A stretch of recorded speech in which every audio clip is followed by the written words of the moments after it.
गुणनखंड है, गुना समझा है क्या? नहीं, गुना समझ रखा है इसको।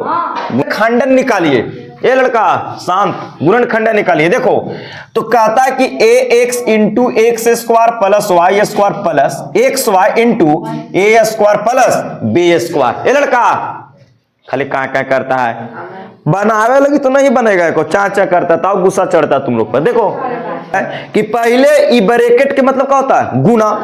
तो ए बी से इन दोनों में गुना, एक्स वाई से इन दोनों में गुना करा दिया। गुना कराने के बाद कुछ सोचेंगे विचारेंगे, पहले गुना करा लो।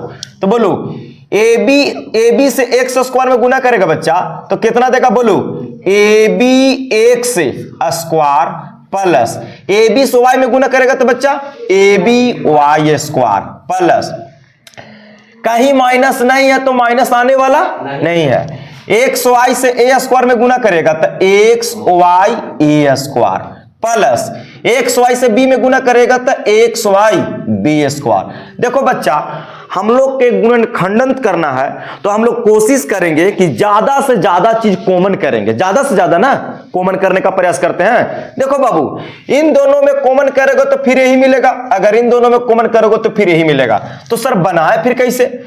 अगर ई वाला एक्स स्क्वायर वाला ई वाला को पहिलका को तीसरका को एक साथ कर देते हैं और दूसरका को चौथा के साथ एक साथ करते हैं तो मजा आने वाला है। देख लो कैसे, ए बी एक्स स्क्वायर पहिलका को और किसको, तीसरा वाला को एक साथ करते हैं, क्योंकि प्लस में तो आगे पीछे लिख सकते हैं, कोई दिक्कत नहीं है।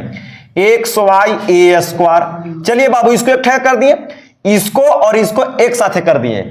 इन लोग दूसरका को चौथा को एक साथ करते हैं, प्लस के ए बी वाई स्क्वायर है ना, और प्लस की एक्स वाई बी स्क्वायर। अरे कोई दिक्कत है यहां तक? अभी भी वही बात है, खाली आगे पीछे लिखे हैं, अरेंज कर दिए। हमको कॉमन करने में क्या होगा, आसान होगा। अब बताओ कि इन दोनों में क्या क्या कॉमन होने वाला है बच्चा? एक्स यहां भी है, एक्स यहां भी है, ए यहां भी है, ए यहां भी है, तो दोनों में से क्या कॉमन होगा, ए एक्स कॉमन करेंगे। और जब ए कॉमन हो गया, एक्स दो गो था, एक कॉमन हुआ तो कौची बचा, बी बचा बच्चा, और कौची बचा, एक्स बचा। कोई दिक्कत नहीं। यहां से x कॉमन हो गया, ए दो गो था तो कॉमन हो गया, तो क्या बचा, y बचा और एगो a बचा, यानी कि a और कोची बचा, y बचा। अरे नहीं बचा, आगे पीछे से कोई दिक्कत ना है। चलिए प्लस इन दोनों में क्या कॉमन हो रहा है भाई साहब बता दो, वाई स्क्वायर, यहां पे y है तो y भी कॉमन होगा, b है और देखो में b डबल है तो b भी कॉमन होगा बच्चा, कोची y भी कॉमन होगा। होगा कि नहीं होगा, होगा। तो सर b कॉमन कर लिए, y दो गो था, एगो कॉमन कर लिए तो कौची बचा, a बचा, और दो गो y था तो एगो किए, एगो y बचा, प्लस b दो गो था तो एगो कॉमन, y था एगो तो कॉमन हो गया तो कौची बचा, x बचा और b बचा, यानी कि भैया साहब bx बचा। और कुछ बचेगा जी नहीं। अब देखो ब्रैकेट में सेम हुआ, देखो bx प्लस ए वाई और bx प्लस ए वाई। अरे बात क्या है, अरे जोड़ में है ना दोनों जी, तो आई भाई bx प्लस ए वाई बोलो चाहे ए वाई प्लस bx बोलो। अरे दो में तीन जोड़ेंगे तैयो पांच, और तीन में दो जोड़ेंगे तैयो पांच। बात है क्या, जोड़ में कोई दिक्कत नहीं, लेकिन घटाव में दिक्कत होता है इसलिए। अब बताओ कि दो गो ब्रैकेट में सेम हो गया इन लोग दोनों, तो दो गो के बदला में क्या गो, एगो, यानी कि bx प्लस के ए वाई लिख देंगे। इन दोनों को मैंने कॉमन कर लिया क्योंकि बीच में प्लस का चिन्ह है ना, और बाहर वाला एक साथ लिख दो बच्चा, ए एक्स प्लस के b y, it will be right answer हो गया गुणनखंड।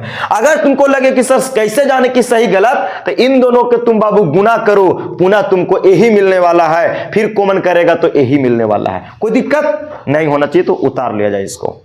उम्मीद करते हैं कि वीडियो अच्छा लगा होगा, तो क्या करना है, एक लाइक, और जिस जगह से देख रहे हैं कमेंट, और शेयर तो कम से कम 2-3 दोस्तों में कीजिए, ताकि सब लोग सीख चुके हैं। अगर हम आपके लिए मेहनत कर रहे हैं तो आपका भी दायित्व बनता है कि कम से कम शेयर तो बनता है ना। तब तक के लिए देखने के लिए धन्यवाद।